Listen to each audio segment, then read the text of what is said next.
ಹೇಮರೆಡ್ಡಿ ಮಲ್ಲಮ್ಮನ ಪುರಾಣನೇ ನಾವು ಯಾಕೆ ಆಯ್ಕೆ ಮಾಡ್ಕೊಂಡಿವಿ ಅಂತಂದರೆ, ಬಹುಶಃ ನಿಮಗೆಂದ ಕಲ್ಪನಾ ಇರಲಿ, ಈ ಜಗತ್ತಿನೊಳಗೆ ನಾವು ಏನಾದರೂ ಕೂಡ ಭಕ್ತಿ ಮಾಡೋದು ಕಲಿಬೇಕಾಗಿತ್ತು ಅಂತ ತಿಳ್ಕೊಂಡ್ರೆ ಹೇಮರೆಡ್ಡಿ ಮಲ್ಲಮ್ಮನ ಚರಿತ್ರೆ ಕೇಳಿನೇ ನಾವೆಂದ ಭಕ್ತಿ ಮಾಡೋದನ್ನು ಕಲಿಬೇಕಾಗ್ತದೆ.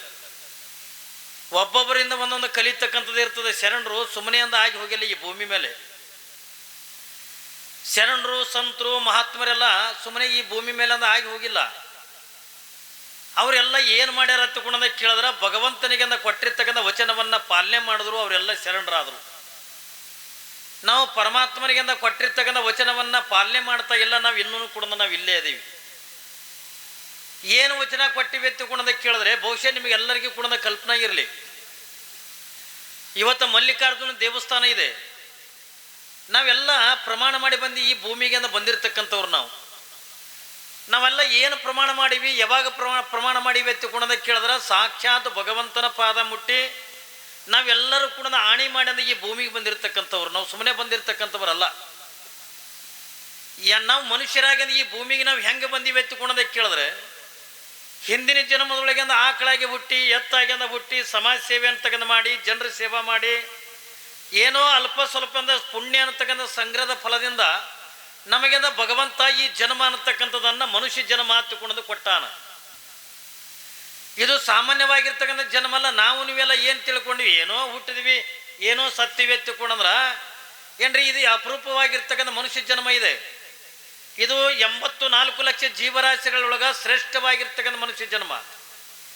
ಆದ್ರೆ ಈ ಶ್ರೇಷ್ಠವಾಗಿರ್ತಕ್ಕಂಥ ಮನುಷ್ಯ ಜನ್ಮಕ್ಕೆ ನಾವು ಬರಬೇಕಾಗಿತ್ತು ಅಂತ ತಿಳ್ಕೊಂಡ್ರ ನಾವೆಲ್ಲ ಹೆಂಗೆ ಬಂದಿವ್ರಿ ಅಂತ ತಿಳ್ಕೊಂಡ ಕೇಳಿದ್ರೆ, ನನ್ನ ಮಾತು ನಿಮಗೆ ತಿಳಿತಾವಲ್ಲ, ಕನ್ನಡ ರೀ ತಿಳಿತಾವಲ್ರಿ.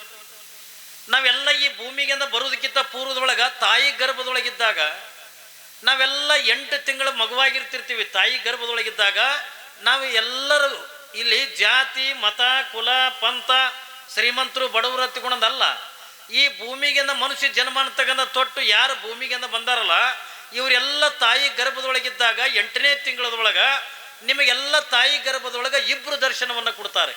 ಕಲ್ಪನೆ ಇರಲಿ ನಿಮಗೆಲ್ಲರಿಗೂ. 2 ದರ್ಶನವನ್ನು ಕೊಡ್ತಾರೆ. ಯಾರಿಬ್ರು? ಮೊದಲನೇ ದರ್ಶನ ಕೊಟ್ಟಿರ್ತಕ್ಕಂಥವ್ ಯಾರು ಒತ್ತುಕೊಂಡ ಕೇಳಿದ್ರೆ, ಭಗವಂತ ಈ ಜನ್ಮ ಅಂತಕ್ಕಂಥ ಕೊಟ್ಟು ಕಳಿಸ್ಯಾನಲ್ಲ, ತಾಯಿ ಗರ್ಭದೊಳಗಿಂದ ಇದ್ದಾಗ ಭಗವಂತ ನಿಮಗೆ ಪ್ರತ್ಯಕ್ಷನಾಗಿ ನಿಮಗೆ ದರ್ಶನವನ್ನು ಕೊಟ್ಟಿರ್ತಕ್ಕಂಥ ಪ್ರಸಂಗದೊಳಗ ಮೊದಲನೇದಾಗಿಂದ ಮನುಷ್ಯಾಗಿಂದ ಹುಟ್ಟಿದ್ದೇ ಒಂದು ದೊಡ್ಡ ಖುಷಿ. ಅಂಥದ್ರೊಳಗಿಂದ ಭಗವಂತ ಬಂದಿಂದ ಪ್ರತ್ಯಕ್ಷನಾದಾಗ ಆ ಗರ್ಭದೊಳಗಿರ್ತಕ್ಕಂಥ ಮಗುವಿಗಿಂದ ಬಹಳ ಆನಂದ ಆಗಿಬಿಡ್ತದೆ, ಖುಷಿ ಆಗ್ತದೆ. ಭಗವಂತ ಭೇಟಿ ಅನ್ನಲ್ಲ.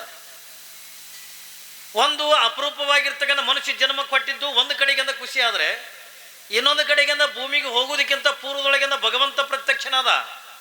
ಯಾವಾಗಿಂದ ಭಗವಂತನನ್ನ ನೋಡಿ ನಾವು ಆನಂದ ಪಟ್ಟು ಪರಮಾತ್ಮನಿಗೆ ನಾವು ಏನು ಮಾತು ಕೊಟ್ಟಿವಿ ಅಂತಂದ್ರೆ, ಹೇ ಪರಮಾತ್ಮ, ಒಂದಲ್ಲ ಎರಡಲ್ಲ 84 ಲಕ್ಷ ಜೀವರಾಶಿಗಳೊಳಗ ಶ್ರೇಷ್ಠವಾಗಿರ್ತಕ್ಕಂಥ ಈ ಮನುಷ್ಯ ಜನ್ಮ ಅಂತಕ್ಕಂಥ ಕೊಟ್ಟು ನನ್ನನ್ನು ಈ ಭೂಮಿಗೆಂದ ಕಳಿಸಿಕೊಡ್ಲಕತ್ತೀಯ.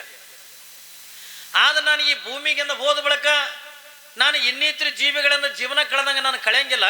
ಹಾಗಾದ್ರೆ ನಾನು ಹೆಂಗೆ ಜೀವನ ಕಳಿತೀನಿ ತಗೊಂಡ ಕೇಳಿದ್ರ, ನಿನ್ನ ಆರಾಧನೆ ಮಾಡ್ತೀನಿ, ನಿನ್ನ ಧ್ಯಾನ ಮಾಡ್ತೀನಿ, ನಿನ್ನ ನಾಮಸ್ಮರಣೆ ಅಂತಕ್ಕಂಥ ಮಾಡ್ತೀನಿ, ದಾನ ಧರ್ಮಾದಿಗಳನ್ನು ಮಾಡ್ತೀನಿ, ಪುಣ್ಯ ಕಾರ್ಯಗಳನ್ನು ಮಾಡಿ ಒಂದು ಕಡೆಗೆ ಧರ್ಮದ ಗಂಟೆ ಕಟ್ಕೊಂಡು ನಿನ್ನ ಪಾದಕ್ಕೆ ಬರ್ತೀನಿ, ಇನ್ನೊಂದು ಕಡೆಗಿಂದ ಪುಣ್ಯದ ಗಂಟೆ ಕಟ್ಕೊಂಡು ನಿನ್ನ ಪಾದಕ್ಕೆ ಬರ್ತೀನಿ. ಇದು ಸತ್ಯ, ಇದು ಸತ್ಯ, ಇದು ಸತ್ಯ ತಂದು ನಾವೆಲ್ಲ ಭಗವಂತನ ಪಾದ ಮುಟ್ಟಿಂದ ಆಣಿ ಮಾಡಿ ಬಂದೀವಿ. ನಮಗೆ ಯಾರಿಗಾರು ನೆನಪದೇನ್ರಿ? ನಮಗೆ ಯಾರಿಗೇನು ಕೂಡ ನೆನಪಿಲ್ಲ ಏನ್ರಿ. ನಾವು ಪರಮಾತ್ಮನ ಪಾದ ಮುಟ್ಟಿಂದ ಆಣಿ ಮಾಡಿ ಬಂದೀವಿ. ಏನಂತ ಆಣಿ ಮಾಡಿವಿ? ನಾ ಹೇಳಿನಲ್ಲಿ ಮಗ, ಪರಮಾತ್ಮ ಸದಾಕಾಲ ನಿನ್ನ ಆರಾಧನೆ ಮಾಡ್ತೀನಿ, ನಿನ್ನ ಧ್ಯಾನ ಮಾಡ್ತೀನಿ, ದಾನ ಧರ್ಮಾದಿಗಳನ್ನು ಮಾಡ್ತೀನಿ, ಪುಣ್ಯ ಕಾರ್ಯಗಳನ್ನು ಮಾಡಿ ಪುಣ್ಯದ ಗಂಟೆ ಅಂತಕ್ಕಂಥ ಕಟ್ಕೊಂಡು ನಿನ್ನ ಪಾದಕ್ಕೆಂದ ಬರ್ತೀನಿ ಎತ್ತಿಕೊಂಡು ನಾವೆಲ್ಲ ಆಣಿ ಮಾಡಿದ್ವಿ. ಯಾವಾಗ ನಾವು ತಾಯಿ ಗರ್ಭದಿಂದ ನಾವು ಭೂಮಿಗೆ ಬಿದ್ದೆವೋ ಏನ್ರಿ, ನಮ್ಗೆ ಯಾರಿಗೂ ಕೂಡ ಅದು ನೆನಪೇ ಇಲ್ಲ. ನಮ್ಗೆ ಯಾರಿಗಾರು ನೆನಪದೇನ್ರಿ? ನಮಗೆ ಭೂಮಿ ಬಿದ್ದು ಕೂಡಲೇನ ಯವ್ವ ನಿಮ್ಮ ಹೆಣ್ಮಕ್ಳಿಗೆ ಕೇಳ್ತೇನೆ, ಕೂಸು ಭೂಮಿಗೆ ಬಿದ್ದು ಕೂಡಲೇನ ಒಂದರೆ ಮಲ್ಲಯ್ಯ ತಗೊಂಡು ಹುಟ್ಟಿದ ಕೇಳಿರಿ ಏನ್ರಿ? ಒಂದರೆ ಬಸವಣ್ಣ ತಗೊಂಡು ಹುಟ್ಟ್ಯಾವ, ಒಂದರೆ ಶಿವ ತಗೊಂಡು ಹುಟ್ಟ್ಯಾವ. ಭೂಮಿ ಬಿದ್ದು ಕೂಡಲೇನ ಚಾ ಚಾ ಚಾ ಆತಾವ. ಯಾಕಂದ್ರೆ ತೆಂಬಿಗಟ್ಲೆ ಚಾ ಕುಡ್ದೆ ಹಡ್ದಿರ್ತೀರ ಅವು ಭೂಮಿಗೆ ಬಿದ್ದು ಕೂಡಲೇನ ಚಾ ಆತಾವ. ಒಂದರೆ ಶಿವ ತಗೊಂಡು ಹುಟ್ಟಿದ ಕೇಳಿರಿ. ತಾಯಿ ಗರ್ಭದಿಂದ ಏನ್ರಿ, ತಾಯಿ ಗರ್ಭದೊಳಗೆ ಇದ್ದಾಗ ಭಗವಂತನಿಗೆ ಮಾತು ಕೊಟ್ಟು ನಿನ್ನ ಧ್ಯಾನ ಮಾಡ್ತೀನಿ ತಗೊಂಡೊಂದು ಮಾತು ಕೊಟ್ಟು ಬಂದಿರತಕ್ಕಂಥ ಕೂಸ ನಿನ್ನ ಆರಾಧನೆ ಮಾಡ್ತೀನಿ ಎತ್ತಿಕೊಂಡು ಮಾತು ಕೊಟ್ಟಿರ್ತಕ್ಕಂಥ ಕೂಸ ಏನ್ರಿ ನಾ ಪುಣ್ಯನೇ ಮಾಡ್ತೀನಿ, ದಾನ ಮಾಡ್ತೀನಿ, ಧರ್ಮದಿಂದ ನಡಿತೀನಿ ಎತ್ತಿಕೊಂಡು ಏನ್ರಿ ಭಗವಂತನಿಗೆ ಮಾತು ಕೊಟ್ಟಿರ್ತಕ್ಕಂಥ ಕೂಸ ಯಾವಾಗ ಇದು ಭೂಮಿಗೆ ಬಿದ್ದು ಕೂಳ್ಯನ ಒಂದೂ ಕೂಡ ಶಿವ ಅಲ್ಲಿಲ್ಲ, ಒಂದು ಕೂಡ ಪರಮಾತ್ಮ ಅಲ್ಲಿಲ್ಲ. ಭೂಮಿಗೆ ಬಿದ್ದು ಕೂಳ್ಯನ ಬೇರೆದ್ದನ್ನೇ ಬೇಡ್ಲಿಕ್ಕತ್ತವಲ್ಲ, ಯಾಕೆ ಭೂಮಿಗೆ ಬಿದ್ದು ಕೂಳ್ಯನ ಬೇರೆದು ಬೇಡ್ತಾವ ಎತ್ತಿಕೊಂಡ್ರೆ ಈ ವಿಷಯಾದಿಗಳ ವಾಸನೆ ಅನ್ನತಕ್ಕಂಥದ್ದನ್ನ ಯಾವಾಗ ಮೂಗಿನ ಯಾವ ಮಗುವಿನ ಮೂಗಿ ನಾ ಯಾಕೆ ಇದನ್ನ ಮಾತು ಹೇಳಕತ್ತೀನಿ ಎತ್ತಿಕೊಂಡ್ರ ನಾವು ಕೂಡ ತಾಯಿ ಗರ್ಭದಿಂದ ಭೂಮಿಗೆ ಬರೋ ಪರಂತರವಾಗಿ ಕೂಡ ಶಿವ ಅಂದಿವಿ, ಹರಾರ ಅಂದಿವಿ, ಮಲ್ಲಯ್ಯ ಕೂಡ ಅನ್ಕೋತ ಬಂದಿವಿ. ಯಾವಾಗಿಂದ ತಾಯಿ ಗರ್ಭದಿಂದ ನಾವು ಭೂಮಿಗೆ ಬಿದ್ದೇವೋ ಹೆಂಗ ಅವ ಕರಿಗಡ ಅನ್ನೋದನ್ನು ಮರ್ತನೋ ಹಂಗ ನಾವು ಶಿವ ಅನ್ನೋದನ್ನು ಮರ್ತು ಬಿಟ್ಟಿವಿ ಏನ್ರಿ. ದೇವರಂತಕ್ಕಂಥ ಮರ್ತು ಬಿಟ್ಟಿವಿ, ಶರಣರನ್ನ ಮಾಡ್ತೀವಿ, ಸಂತರನ್ನ ಮಾಡ್ತೀವಿ.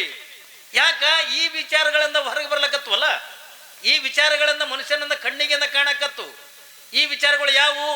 ಕಾಮ, ಕ್ರೋಧ, ಮೋಹ, ಲೋಭ, ಮದಮತ್ಸರ ಅಂತಕ್ಕಂಥವು ಏನದವಲ್ಲ ಇವೆಲ್ಲ ಮನುಷ್ಯನ ಮೂಗಿಗಂದ ವಾಸನೆ ಬಡದು ನಾವು ದೇವರಂತಕ್ಕಂಥ ಮರೆತು ಬರೀ ಕಾಮವನ್ನು ಬಯಸ್ಲಕತ್ತೀವಿ, ಕ್ರೋಧವನ್ನು ಬಯಸ್ಲಕತ್ತೀವಿ, ಮದಮತ್ಸರಗಳನ್ನು ಬಯಸ್ಲಕತ್ತೀವಿ.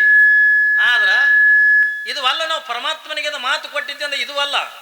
ಹಾಗಾದ್ರೆ ನಾವು ಏನಂತ ಮಾತು ಕೊಟ್ಟಿವಿ ಎತ್ತಿಕೊಂಡೆ, ಪರಮಾತ್ಮ ನಿನ್ನ ಧ್ಯಾನ ಮಾಡ್ತೀನಿ, ನಿನ್ನ ಆರಾಧನೆ ಮಾಡ್ತೀನಿ ಏನ್ರಿ, ನಿನ್ನ ಪೂಜೆ ಪುನಸ್ಕಾರಾದಿಗಳನ್ನು ಮಾಡ್ತೀನಿ, ನಾ ಧರ್ಮದಿಂದ ನಡಿತೀನಿ, ದಾನ ಧರ್ಮಾದಿಗಳನ್ನು ಮಾಡ್ತೀನಿ, ನಿನ್ನ ಮನೆಗೆಂದ ಬರ್ಬೇಕಾದ್ರ ಕೊನೆಗೆ ನಿನ್ನ ಪಾದಕ್ಕೆ ಬರ್ಬೇಕಾದ್ರ ನಾನು ಪುಣ್ಯದ ಗಂಟು ಕಟ್ಕೊಂಡು ನಿನ್ನ ಪಾದಕ್ಕೆ ಬರ್ತೀನಿ ತಿಳ್ಕೊಂಡು ನಾವೆಲ್ಲ ಪಾದ ಮುಟ್ಟಿ ಆಣಿ ಮಾಡಿ ಬಂದಿರತಕ್ಕಂಥವ್ರು ಬಂದ ಬಳಿಕ ನಾವು ಮಾಡಾಕತ್ತೀವಿ ಅನ್ನೋ ತಿಳ್ಕೊಂಡು ಕೇಳಿದ್ರ ಯಾವಾಗ ಮಾಡಬಾರ್ದಾಗಿತ್ತೋ ಅದನ್ನೇ ನಾವು ಮಾಡಾಕತ್ತೀವಿ. ಶ್ರೇಷ್ಠವಾಗಿರ್ತಕ್ಕಂಥ ಮನುಷ್ಯ ಜನ್ಮದೊಳಗೆ ಬಿಟ್ಟು ಯಾವಾಗ ಮಾಡಬಾರ್ದಾಗಿತ್ತಲ್ಲ ಅದನ್ನ ನಾವು ಮಾಡಾಕತ್ತೀವಿ. ಹೌದಲ್ಲ, ನಾವು ಏನು ಮಾಡಬೇಕಾಗಿತ್ತು? ನಾವು ಧ್ಯಾನ ಮಾಡಬೇಕಾಗಿತ್ತು, ಆರಾಧನೆ ಮಾಡಬೇಕಾಗಿತ್ತು, ಪೂಜೆ ಪುನಸ್ಕಾರಗಳು ಮಾಡಬೇಕಾಗಿತ್ತು, ದಾನ ಧರ್ಮಾದಿಗಳನ್ನು ಮಾಡಬೇಕಾಗಿತ್ತು. ಆದ್ರೆ ಇದು ಎಲ್ಲವನ್ನು ಕೂಡ ಮರೆತು ನಾವೆಲ್ಲ ಏನು ಜೀವನ ಕಳೀಲಿಕ್ಕತ್ತೀವಿ ಅಂತ ಕೇಳಿದ್ರೆ ಜೀವನ ಅರ್ಥ ಇರ್ಲಾರ್ದಂಗೆ ಜೀವನ ಕಳೀಲಿಕ್ಕತ್ತೀವಿ ನಾವು.